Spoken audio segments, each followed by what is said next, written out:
ওরা প্রথমে আমাদের এখানে দে আর টিচার্স, ওদের প্রটেস্ট করার এভরি রাইট আছে। প্রথমে ব্যারিকেড ছিল, ওরা ব্যারিকেডটা ভেঙে তারপর এখানে সামনে গেটের সামনে চলে আসে, ওখানে ওরা পুরো গেটটা ভেঙে ওরা ভিতরে চলে আসে। Damro's clearance sale is here with up to 50% off on selected products. Don't miss out. Visit your nearest Damro showroom now. Damro, internationally trusted furniture. এটাতে আমাদের পুলিশ কর্মীও আহত হয়েছে, আমরা লিগ্যাল অ্যাকশন নেব। গতকালই পুলিশ বলেছিল লিগ্যাল অ্যাকশন নেবেন। এই চাকরিহারারা যাদেরকে পুলিশ পিটিয়েছে, লাথি মেরেছে, ঘুষি মেরেছে, তাদের বিরুদ্ধে আজকে জোড়া মামলা দায়ের হলো। কথা বলবো, আমাদের সঙ্গে রয়েছেন আমাদের প্রতিনিধি ব্রতদীপ ভট্টাচার্য। একেবারে যেখানে চাকরি ফেরানোর দাবিতে রাতভর সল্টলেক এসএসসি ভবনের কাছে শিক্ষকরা অবস্থান করছেন, এই মুহূর্তে সরাসরি ব্রতদীপ, কি বলছেন চাকরিহারারা?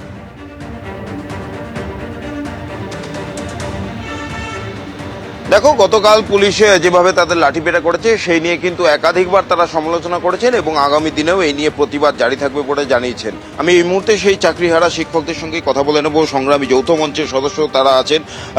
গতকালের যে ঘটনা ঘটেছে কসবা ডিআই অফিসে, সেই ঘটনায় দুটো মামলা রুজু হয়েছে। একটা ডিআই অফিসের তরফ থেকে এবং একটি পুলিশ স্বতঃপ্রণোদিত মামলা করেছে এবং সেখানে সরকারি কর্মীকে কাজে বাধা দেওয়া থেকে শুরু করে বিভিন্ন বিষয়ে এই ধরনের মামলা হয়েছে। যদিও কারণ নামে মামলা হয়নি, একত্রিতভাবে যারা গেছিলেন সেই মাসের বিরুদ্ধে মামলা। দেখুন, শিক্ষকরা সমাজ গড়ার কারিগর। আজকে তাদের গায়ে লাথি উঠছে, পুলিশ লাথি মারছে, এটা তো আমরা দেখছি আপনাদের মিডিয়ার মাধ্যমে। এটা একেবারেই অনভিপ্রেত। তো যে মামলা করেছেন পুলিশের তরফ থেকে এবং ডিআই অফিসের তরফ থেকে, এটার জন্য আমরা ধিক্কার জানাচ্ছি, কারণ আমাদের পাশে থাকা তাদের উচিত ছিল। এই যে মামলা, আমরা কোনো মতেই এটা গ্রহণ করছি না। গতকাল পুলিশ কমিশনার তিনি সাংবাদিক বৈঠক করে বললেন যে সরকারের নির্দেশ এবং সরকারের স্ট্রিক্ট গাইডলাইন রয়েছে যে পুলিশও আপনাদের সঙ্গে পাশে রয়েছে, তারপরে আবার মামলা। দেখুন, একই মুদ্রার দুটো পিঠ যেমন রয়েছে সেইভাবেই তো চলছে সরকারটা।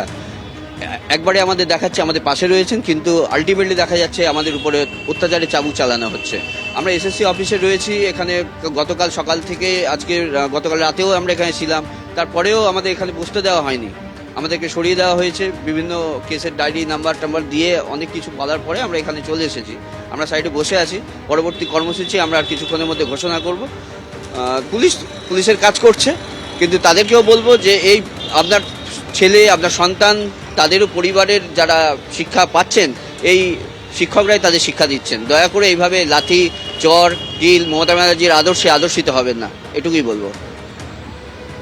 অর্থাৎ শুনতেই পারলে পুলিশের বিরুদ্ধে একরাশ ক্ষোভ উগড়ে দিচ্ছেন। আমি একটু ছবিটা দেখাতে বলবো। দিব্যেন্দুকে রাতভর এই চাকরিহারা শিক্ষক শিক্ষিকা এবং শিক্ষাকর্মীরা তারা বসে আছেন এবং তাদের পাশে সাধারণ মানুষ তারাও কিন্তু আছেন।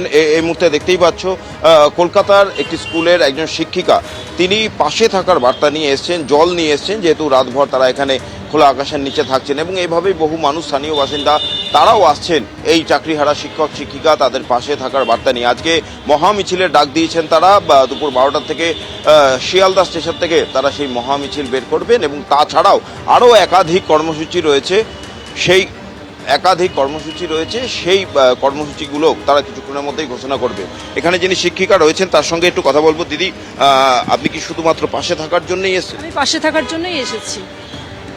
আসলে কালকে যে ঘটনাটা দেখলাম আমাকে ভীষণভাবে স্পর্শ করেছে। এরকম আমার মতো বহু মানুষকে, শুধু আমাদের মতো যারা, মানে আমি শিক্ষক, যাই হোক, তো আমাদের মতো শিক্ষকদের যেমনি স্পর্শ করেছে তেমনি সমস্ত অভিভাবককেও স্পর্শ করেছে।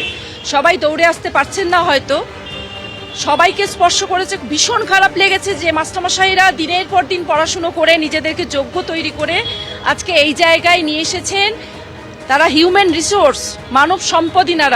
এনারা প্রত্যেকে মানব সম্পদ। বাচ্চাদেরকে শেখাচ্ছেন কিভাবে জীবনে বাঁচতে হবে। শুধু কিন্তু পুঁথিগত শিক্ষা নয়, সারা জীবনের শিক্ষাটা কিন্তু স্কুল থেকে বাচ্চারা পায়।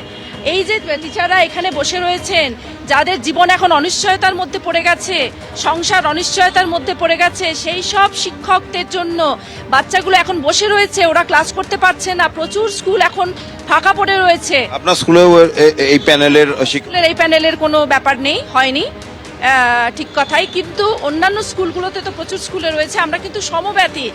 আর দেখুন, যদি অযোগ্য শিক্ষক যোগ্য শিক্ষককে যদি সেগ্রিগেট না করা হয় তাহলে কিন্তু দুটো খারাপ দিক আছে। একটা খারাপ দিক হলো, প্রথমত ইনাদের চাকরি নিয়ে একটা অনিশ্চয়তা তৈরি হয়ে তো যাচ্ছেই, হয়তো সাময়িকভাবে ওনারা মাইনে পাচ্ছেন, আমি এই ব্যাপারটা সম্পর্কে খুব একটা জানি না, বলতে পারবো না। কিন্তু দ্বিতীয় কথা হলো, যে সমস্ত পরিবার আমাদের সরকারি স্কুলে বাচ্চাদেরকে পাঠাচ্ছেন এত বিশ্বাস নিয়ে যে আমার বাচ্চারা যা শিখছে সঠিক শিখছে, সেটা তো একটা মানে সাংঘাতিক অনিশ্চয়তার মধ্যে পড়ে গেল। গার্জেনরা এখন ভাবছেন কি করবেন, কিন্তু এইভাবে, কারণ বেনেজোলা শিক্ষকরা যারা ভুয়ো শিক্ষক, যারা পড়াশোনা না করে চাকরি পেয়েছেন টাকা পয়সা দিয়ে, তারা তো কতটা শিখে এসেছেন সেই ব্যাপারটাতেই তো সন্দেহ রয়েছে।